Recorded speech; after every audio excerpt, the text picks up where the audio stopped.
ಇದು ಸುಸ್ಥಿರ ಬಯೋ ಆರ್ಗಾನಿಕ್ಸಿಂದ ನಾವು ಇನೋವೇಷನ್ ಮಾಡಿ ರಿಸರ್ಚ್ ಮಾಡಿ ನಾವು ಕಂಡಿರೋದು.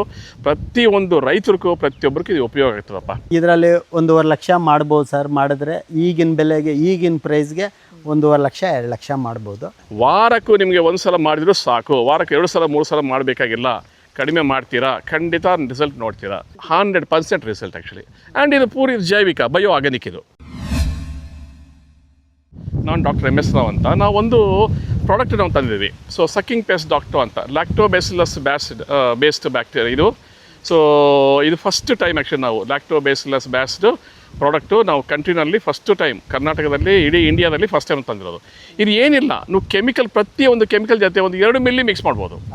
2 ಮಿಲಿ ಮಿಕ್ಸ್ ಮಾಡಿದರೆ ನಿಮಗೆ ಪ್ರತಿಯೊಂದು ಥರ ಆ್ಯಕ್ಷನ್ಗೆ ಹುಳ ಕಡಿಮೆ ಆಗುತ್ತದೆ. ಸೊ ಇದು ಒಂದು ನಾವು ತಂದಿದ್ವಿ.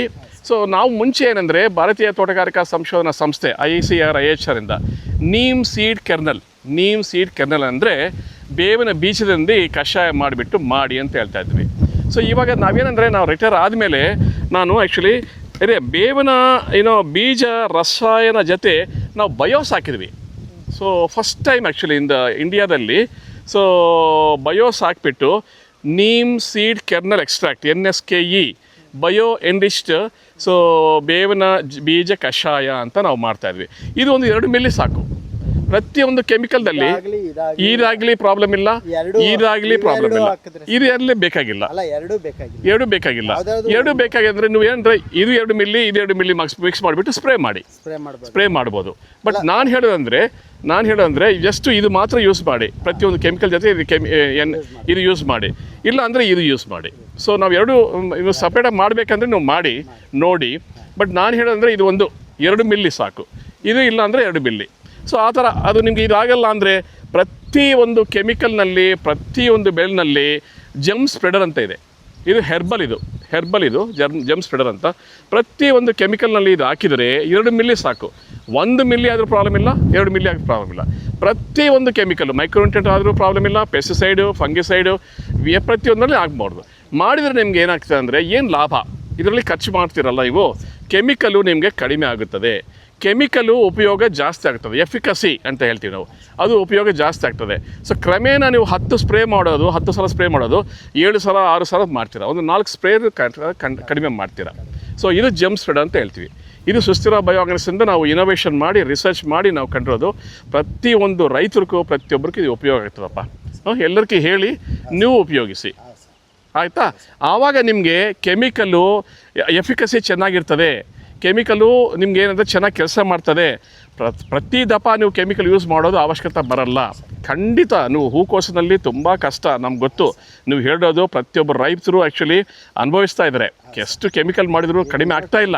ಈಗ ಒಂದು ವಾರದಿಂದ ಸರ್ ನಾವು 2 ಸತಿ ಸ್ಪ್ರೇ ಮಾಡಿದ್ವಿ. ಹೌದು, ಈಗ ಚೆಕ್ ಮಾಡಿದ್ರೆ ಇನ್ನೂ ಇದೆ. ಅದಕ್ಕೆ ನಾನು ಹೇಳ್ತಾ ಇರೋದು ಅಂದರೆ ಖಂಡಿತ ಪ್ರತಿ ಸಲ ಸ್ಪ್ರೇ ಮಾಡುವಾಗ ಇದು ಯೂಸ್ ಮಾಡಿ, ಜಮ್ ಸ್ಪ್ರೆಡರ್ ಅಂತ ಹೇಳ್ತಾರೆ, ಇಲ್ಲ ಅಂದರೆ NSKE ಅಂತ ಹೇಳ್ತೀವಿ. ಸೊ ಇಲ್ಲ ಅಂದರೆ ನೀವು ಇದು ಯೂಸ್ ಮಾಡಿ. ಸೊ ಸಕ್ಕಿಂಗ್ ಪೆಸ್ಟ್ ಡಾಕ್ಟರ್ ಅಂತ ಕೆಮಿಕಲ್ ಯೂಸ್ ಮಾಡೋದಿದ್ರೆ ಕೆಮಿಕಲ್ನಲ್ಲಿ ಯೂಸ್ ಮಾಡಿದರೆ ಏನಂದರೆ ಇದರಲ್ಲಿ ಒಳ್ಳೆ ಜೀವಾಣುಗಳಿದೆಯಲ್ಲ ಸತ್ತೋಗ್ತಾ ಅಂತ ಕೇಳ್ಬೋದು. ಸೊ ಆವಾಗ ಏನಂದರೆ ನಾನು ಹೇಳ್ತೀನಿ ಎಸ್ ಸತ್ತೋಗ್ತದೆ, ಬಟ್ 10% 20% ಸತ್ತೋಗ್ತದೆ. ಇದರಲ್ಲಿ 100 ಕೋಟಿ ಇರ್ತದೆ. ನಿಮಗೆ 100 ಕೋಟಿನಲ್ಲಿ ನಿಮಗೆ ಒಂದು 10 ಕೋಟಿ ಸತ್ತೋದ್ರೂ ಪ್ರಾಬ್ಲಮ್ ಇಲ್ಲ. ನಿಮಗೆ ಇನ್ನೂ 80-90 crores ಇರ್ತದೆ ನಿಮಗೆ. ಸೊ ಅದೇ ಥರ ನಾನು ಎಲ್ಲರಿಗೂ ಹೇಳೋದಂದರೆ ಕೆಮಿಕಲ್ ಜೊತೆ ಖಂಡಿತ ಇದು ಮಿಕ್ಸ್ ಮಾಡಿ. ಓಕೆ, ಇದರಲ್ಲಿ ಮೂರರಲ್ಲಿ ಏನೋ ಒಂದು ಮಾಡಿ, ಒಂದು ಸಲ ಇದು ಮಾಡಿ, ಒಂದು ಸಲ ಇದು ಮಾಡಿ, ಇನ್ನೊಂದು ಸಲ ಇದು ಮಾಡಿ. ಆವಾಗ ನಾನು ಹೇಳ್ತೀನಿ ನೋಡಿ, ನಿಮಗೆ ವಾರಕ್ಕೂ ನಿಮಗೆ 1 ಸಲ ಮಾಡಿದರೂ ಸಾಕು. ವಾರಕ್ಕೆ 2 ಸಲ 3 ಸಲ ಮಾಡಬೇಕಾಗಿಲ್ಲ. ಕಡಿಮೆ ಮಾಡ್ತೀರಾ, ಖಂಡಿತ ರಿಸಲ್ಟ್ ನೋಡ್ತೀರಾ. ಈ ಸೀಸನಲ್ಲೇ ಬೋನಸ್ಸು ಹೌದು ಎಂಗೇಜು ಅಂತ ಬರುತ್ತೆ ಸರ್. ಅದು ಒಂದ್ಸತಿ ನಾವು ಇದು ಒಂದು ಕ್ರಾಪ್ ಕ್ಲೋಸ್ ಮಾಡಬೇಕಾದ್ರೆ 2 ಸತಿ ಸ್ಪ್ರೇ ಮಾಡ್ತಾ ಇದ್ವಿ. ಈಗ ಸುಮಾರು ಒಂದು 6 ಟೈಮು, ಒಂದು 8 ಟೈಮ್ಸ್. ಇವಾಗ ನಾವು ಕೆಮಿಕಲ್ ನಾವು ಜಾಸ್ತಿ ಬಳಸ್ತಾ ಇದೀವಲ್ಲ, ಸೊ ಇದರಲ್ಲಿ ಈ ಹುಳದಲ್ಲಿ ರೋಗ ಶಕ್ತಿ ಜಾಸ್ತಿ ಅಂದರೆ ರೆಸಿಸ್ಟೆನ್ಸ್ ಅಂತ ಜಾಸ್ತಿ ಬಂದಿದೆ. ಆ ರೆಸಿಸ್ಟೆನ್ಸ್ ಮ್ಯಾನೇಜ್ಮೆಂಟ್ ಅಂತ ಹೇಳ್ತೀವಿ ನಾವು, ಇನ್ಸೆಕ್ಟಿಸೈಡ್ ರೆಸಿಸ್ಟೆಂಟ್ ಮ್ಯಾನೇಜ್ಮೆಂಟ್ ಅಂತ ಹೇಳ್ತೀವಿ, IRM ಅಂತ ಹೇಳ್ತೀವಿ. ಅದು ನಾನು ರಿಟೈರ್ಡ್ ಆದಮೇಲೆ ನಾನು ರಿಸರ್ಚ್ ಮಾಡಿ ಇದು ಏನು ಮಾಡಬೇಕು, ನಾವು ರೆಸಿಸ್ಟೆನ್ಸ್ ಮ್ಯಾನೇಜ್ಮೆಂಟ್ ಮಾಡಬೇಕಲ್ಲ. ರೈತರು ಆ್ಯಕ್ಚುಲಿ ಉದ್ಧಾರ ಆಗಬೇಕಂದ್ರೆ ಖರ್ಚು ಕಡಿಮೆ ಆಗಬೇಕು. ಆಮೇಲೆ ಇವಾಗ ಇದು ಕೆಮಿಕಲ್ಸ್ ನಾವು ಬಳಸೋದು ಕಡಿಮೆ ಮಾಡಬೇಕು. ಕೆಮಿಕಲ್ಸು ನಾವು ಸ್ಟಾಪ್ ಮಾಡಿ ಅಂತ ಹೇಳ್ತಾ ಇಲ್ಲ, ಕೆಮಿಕಲ್ಸು ಕಡಿಮೆ ಮಾಡಿ ಅಂತ ಹೇಳ್ತಾರೆ, ಕಡಿಮೆ ಮಾಡಿ ಅಂತ ಹೇಳ್ತಾರೆ. ಅದಕ್ಕೆ ಉಪಾಯ ಕೊಡಬೇಕಲ್ಲ ರೈತರಿಗೂ, ಉಪಾಯ ಎಲ್ಲ ಉತ್ಪಾದನೆ ಕೊಡಬೇಕು. ಅವ್ರಿಗೆ ಸಜೆಷನ್ನು ಫ್ರೀ ಸಜೆಷನ್ ಕೊಟ್ಟರೆ ಸಾಕಾಗಲ್ಲ. ನಾನು ಸೈಂಟಿಸ್ಟ್ಗಳು ತುಂಬ ಜನ ಫ್ರೀ ಸಜೆಷನ್ಸ್ ಕೊಡ್ತಾರೆ. ನಾನು ಸೈಂಟಿಸ್ಟ್ ಆಗಿ ನಾನು ಆ್ಯಕ್ಚುಲಿ ಇದಕ್ಕೆ ಒಂದು ಉತ್ಪಾದನೆ ಕೊಡೋಣ ಅಂತ ನಾವು ರಿಸರ್ಚ್ ಮಾಡಿಬಿಟ್ಟು, ಸೊ ಇದು 1 ಮಿಲ್ಲಿ 2 ಮಿಲ್ಲಿ ಹಾಕಿದರೆ ಪ್ರತಿಯೊಂದು ಕೆಮಿಕಲ್ನಲ್ಲಿ ಒಳ್ಳೆ ರಿಸಲ್ಟ್ ಬರ್ತಾಯಿದೆ. ತುಂಬ ಜನ ಯೂಸ್ ಮಾಡ್ತಾಯಿದ್ದಾರೆ. ಪ್ರತಿಯೊಂದು ತರಕಾರಿದಲ್ಲಿ ನಾವು ಹೇಳ್ತಾ ಇದ್ವಿ. ಪ್ರತಿಯೊಂದು ಹೇಳಿದ್ದಾರೆ. ಭತ್ತ ಆದರೂ ಎಲ್ಲೆಲ್ಲಿ ಕೆಮಿಕಲ್ ಯೂಸ್ ಮಾಡ್ತಾರೋ, ಸೊ ಇವಾಗ ಕಾಟನ್ ಆದರೂ ಆ್ಯಕ್ಚುಲಿ ಬೇರೆ ಇವಾಗ ಪ್ರತಿಯೊಂದು ಕ್ರಾಪ್ನಲ್ಲಿ ಕೆಮಿಕಲ್ಸ್ ಎಲ್ಲೆಲ್ಲಿ ಜಾಸ್ತಿ ಯೂಸ್ ಮಾಡ್ತಾರೋ, ಎಲ್ಲಿ ಕಡಿಮೆ ಯೂಸ್ ಮಾಡಿದ್ರು ಅದರಲ್ಲಿ ಯೂಸ್ ಮಾಡಿ ಅಂತಲೇ ಹೇಳ್ತೀವಿ. ಪ್ರತಿಯೊಂದು ತರಕಾರಿ ಆದರೂ 100% ರಿಸಲ್ಟ್ ಆ್ಯಕ್ಚುಲಿ. ಆ್ಯಂಡ್ ಇದು ಪೂರಿ ಜೈವಿಕ ಬಯೋ ಆರ್ಗಾನಿಕ್ ಇದು. ನಾವು ಸ್ಟಾರ್ಟ್ ಮಾಡುವಾಗ 10 ದಿವಸ 15 ದಿವಸ ಆದಮೇಲೆ ಡೈರೆಕ್ಟಾಗಿ ಸ್ಪ್ರೇ ಮಾಡ್ಬೋದು. 2 ಮಿಲ್ಲಿ ಇದು ಸ್ಪ್ರೇ ಮಾಡ್ಬೋದು, ಒಂದು ಸಲ ಮಾಡ್ಬೋದು 5 ದಿವಸ ಗ್ಯಾಪ್ದಲ್ಲಿ.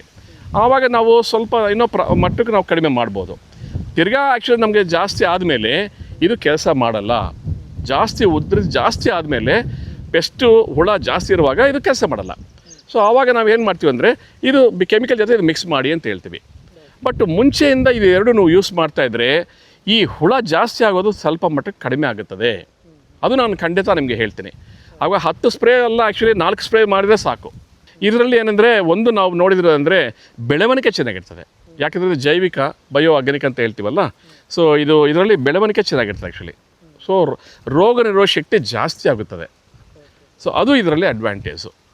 ಸೊ ಇದು ಸುಸ್ಥಿರ ಬಯೋ ಆರ್ಗಾನಿಕ್ಸಿಂದ ಫಸ್ಟ್ ಟೈಮ್ ನಾವು ನೀಮ್ ಸೀಡ್ ಕೆರ್ನಲ್ ಎಕ್ಸ್ಟ್ರಾಕ್ಟ್ ಬೇವಿನ ಕಷಾಯದು ಆ್ಯಕ್ಚುಲಿ ಬಯೋ ಎಂಡಿಶ್ ಅಂದರೆ ಇದರಲ್ಲಿ ಬಯೋಸು ಇದೆ, ಆಮೇಲೆ ಬೇವಿನ ಕಷಾಯದು ಇದು ಪವರು ಇದೆ. ಸೊ ಅದರಿಂದ ಒಳ್ಳೆ ರಿಸಲ್ಟ್ ಬರ್ತಾ ಇದೆ. ಎಲ್ಲ ಬೆಳೆಗಳಿಗೂ ನಮ್ಮ ರೈತರಲ್ಲಿ ಒಂದು ವಿನಂತಿ, ಎಲ್ಲ ಬೆಳೆಗಳಿಗೂ ಇದೇ ಆರ್ಗಾನಿಕ್ಕೇ ಬಳಸಿ ಕೆಮಿಕಲ್ ಮುಕ್ತ ಮಾಡೋಣ. ನಮ್ಮ ದೇಶದ ಪ್ರಧಾನಿಗಳೂ ಅದನ್ನೇ ಬಯಸ್ತಾ ಇದ್ದಾರೆ. ಹೊರದೇಶಗಳಲ್ಲಿ ನಮ್ಮ ತರಕಾರಿಗಳಿಗೆ ಬೇಡಿಕೆ ಬರುತ್ತೆ. ನಾವು ಬೆಳೆದಂಥ ಬೆಳೆಗೆ ಹೊರದೇಶಗಳಿಗೆ ಕಳಿಸ್ಬೋದು. ಕೆಮಿಕಲ್ ಯೂಸ್ ಮಾಡ್ತೀರಾ ಅಂತ ನಮ್ಮ ದೇಶದ ಬೆಳೆಗಳಿಗೆ ಹೊರದೇಶಗಳಲ್ಲಿ ಬೇಡಿಕೆ ಕಡಿಮೆ ಆಗ್ತಾಯಿದೆ. ಇದನ್ನೆಲ್ಲ ಮಾಡಿ ನಾವು ತೋರಿಸಿದ್ರೆ ಅದು ನಮ್ಮ ದೇಶದ ಬೆಳೆಗಳಿಗೆ ಒಂದು ಮಾನ್ಯತೆ ಸಿಗುತ್ತೆ. ಬೆಳೆದಿದ್ದ ಬೆಳೆಗೆ ರೇಟು ನಾವು ಹೇಳೋಕ್ಕಾಗಲ್ಲ, ನಮ್ಮ ರೈತನ ಬದುಕು ಅಂತ ಬೇಡಿಕೆ ಸ್ಟಾರ್ಟ್ ಆಗ್ಬೋದಲ್ಲ. ನಾವು ಇದನ್ನೇ ಬಳಸಿ ಕೆಮಿಕಲ್ ಇಲ್ದಿರ ಬಳಸಿದ್ರೆ ನಮ್ಮ ಬೇಡಿಕೆ ನಮ್ಮ ಬೆಳೆಗಳಿಗೆ ನಾವು ಬೆಳೆದಂಥ ಫಸಲಿಗೆ ಬೇಡಿಕೆ ಸಿಗುತ್ತಲ್ಲ. ಆಮೇಲೆ ಬೇಡಿಕೆ ಬಂದರೆ ರೇಟ್ ಆಗ್ಬೋದಲ್ಲ ಅಂತ ಹೇಳಕ್ಕೆ ಬಯಸ್ತೀವಿ ಸರ್. ಈಗಾಗಲೇ ನಮ್ಮದು ಪ್ರೈಸ್ ನೋಡಿದ್ರೆ ನಾರಿಗೆ 15,000 ಬೀಳುತ್ತೆ. ಆಮೇಲೆ ಭೂಮಿ ಹದ ಮಾಡಿ ನಾವು ಆಳು ಕಾಳು ಇಟ್ಕೊಂಡು ಕಳೆ ತೆಗೆದು ಎಲ್ಲ ಒಂದು 15,000 ಒಂದು 30-40 ಖರ್ಚು ಬಂದಿರುತ್ತೆ. ಡ್ರಿಪ್ ಎಲ್ಲ ನಾವು ಹಳೇದು ಯೂಸ್ ಮಾಡ್ಕೊತೀವಿ, ಅದಕ್ಕೆ ಏನು ಇದು ಮಾಡಲ್ಲ. ಡ್ರಿಪ್ಪು ಎಲ್ಲ ಮಾಡಬೇಕಂದ್ರೆ ಒಂದು 60-70 ಆಗಿಬಿಡುತ್ತೆ. ಅದರಿಂದ ನಾವು ಹಾಕಿರೋದನ್ನೇ ಯೂಸ್ ಮಾಡ್ಕೊತೀವಿ. ಅದರಿಂದ ಸ್ವಲ್ಪ ಕಡಿಮೆ ಆಗುತ್ತೆ, ಒಂದು 30-40 ಬರುತ್ತೆ ಖರ್ಚು. ಇನ್ನು ಇದರಲ್ಲಿ 1.5 ಲಕ್ಷ ಮಾಡ್ಬೋದು ಸರ್. ಮಾಡಿದ್ರೆ ಈಗಿನ ಬೆಲೆಗೆ ಈಗಿನ ಪ್ರೈಸ್ಗೆ 1.5 ಲಕ್ಷ 2 ಲಕ್ಷ ಮಾಡ್ಬೋದು. 1 ಲಕ್ಷ ಹೇಳೋಕ್ಕಾಗಲ್ಲ, ಇನ್ನೂ ಬೆಲೆ ಕುಸಿಬೋದು, ಇಲ್ಲ ರೈಸ್ ಆಗ್ಬೋದು. ಅದು ಬೆಲೆ ಮೇಲೆ ಡಿಪೆಂಡ್ ಆಗುತ್ತೆ ಸರ್. ಬಟ್ ಲಾಸ್ ಇಲ್ಲ ಬೆಳೆದ್ರೆ. ಲಾಸು ರೋಗಗಳು ಏನು ಇಲ್ದಿರ ಇದೇ ಥರ ಇದ್ದರೆ ಅದು ಕಾಂಡ ಕೊಳೆಯೋ ರೋಗ ಬರಬಾರ್ದು. ಅಕಸ್ಮಾತ್ ಏನಾರ ಬಂದರೆ ಲಾಸ್ ಆಗುತ್ತೆ ಸರ್. ಈ ಹೂಕೋಸಲ್ಲಿ ದೊಡ್ಡ ಕಾಯಿಲೆ ಅಂದರೆ ಅದು ಕಾಂಡ ಕೊಳೆಯೋದು. ಮತ್ತು ಈ ಎಲೆ ಚುಕ್ಕೆ ರೋಗ ಬರ್ತೈತೆ. ಎಲೆ ಚುಕ್ಕೆ ರೋಗ ನಮಗೇನು ಕಾಣ್ತಾ ಇಲ್ಲ ನಮ್ಮ ತೋಟದಲ್ಲೇ. ಕಾಂಡ ಕೊಳೆಯೋ ರೋಗನೂ ಇಲ್ಲ ಸರ್, ಇದುವರೆಗೂ ಕಾಣ್ತಾ ಇಲ್ಲ.